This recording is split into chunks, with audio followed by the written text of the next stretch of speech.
Hello, friends. This is Reverend Myra for your weekly pastor's update.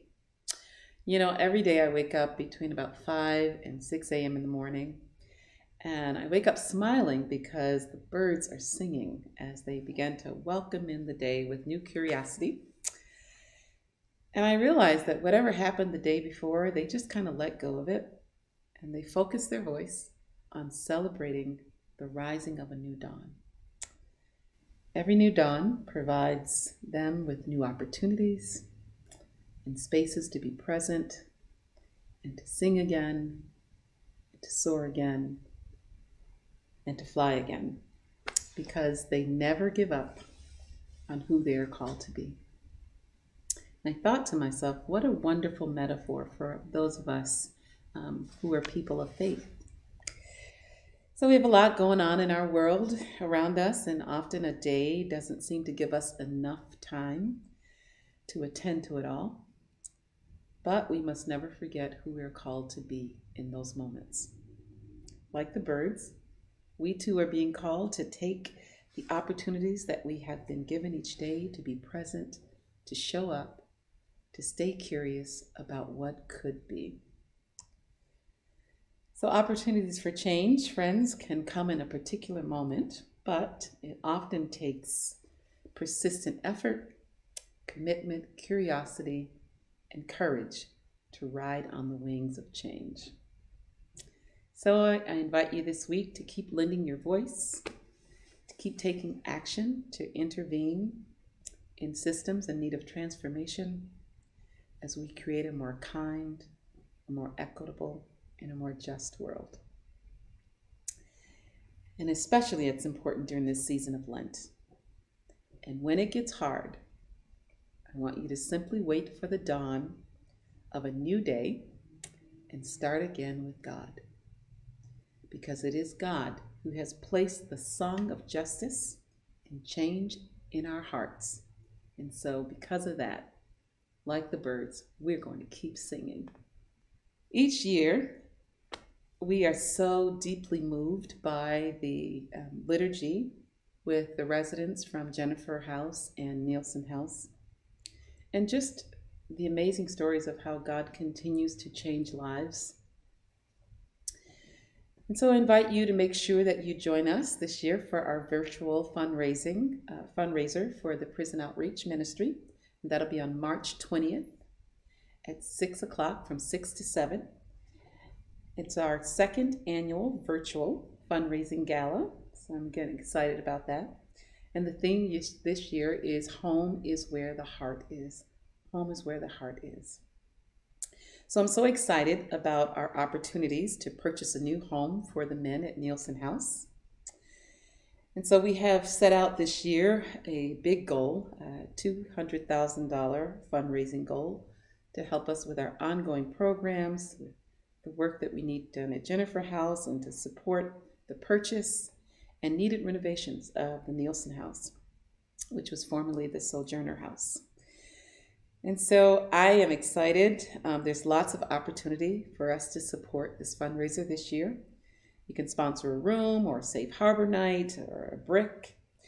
You can sponsor a bedroom for $5,000, a dining room or a lounge for $10,000, a brick with a name engraved for a loved one for $500 in the patio. And so we learned some exciting news. We've already had some folks who have stepped forward. We have an anonymous donor who actually stepped forward and is offering a $50,000 match for the first $50,000 we raised. So that's exciting. I also learned this week that the gospel choir, as a group, decided to sponsor a room for $5,000 in honor of Charlene Linning, one of their gospel choir members who passed recently.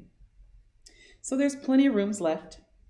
Perhaps you have a small Christian community, or perhaps your family would like to sponsor a room, or maybe a group of neighbors or friends would like to get together and do that.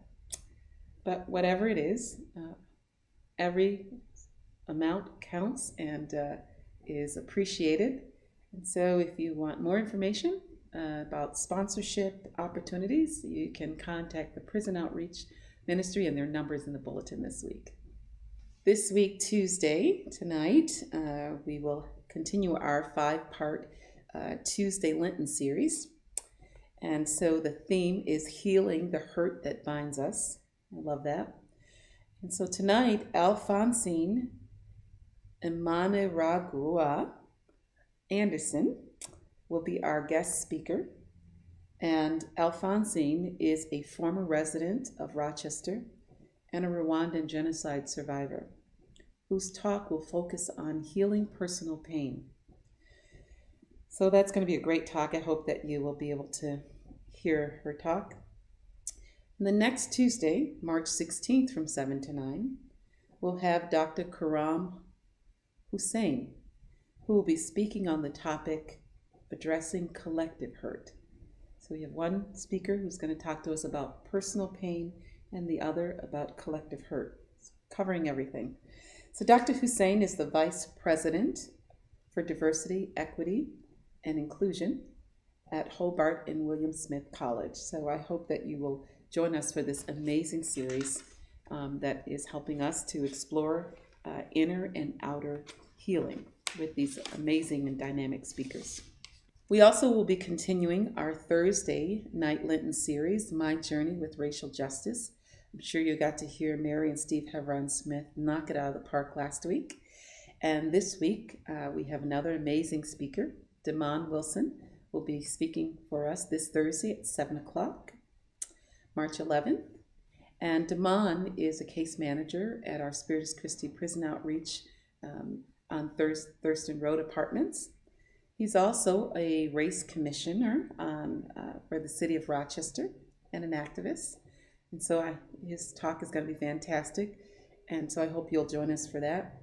The following week, March 18th at 7 o'clock, will be our very own Jonathan Leach from the Gospel Choir and owner of John John's Bakery. And so you can join these Thursday night masses. They are in person, or you can join us via live stream. So I hope to see you there. Also a reminder that Monday, March 27th at 7 o'clock will be our adult reconciliation service. And so we hope that you'll join us for that in person. And for those of you that will not be with us, I hope you'll join us on live stream.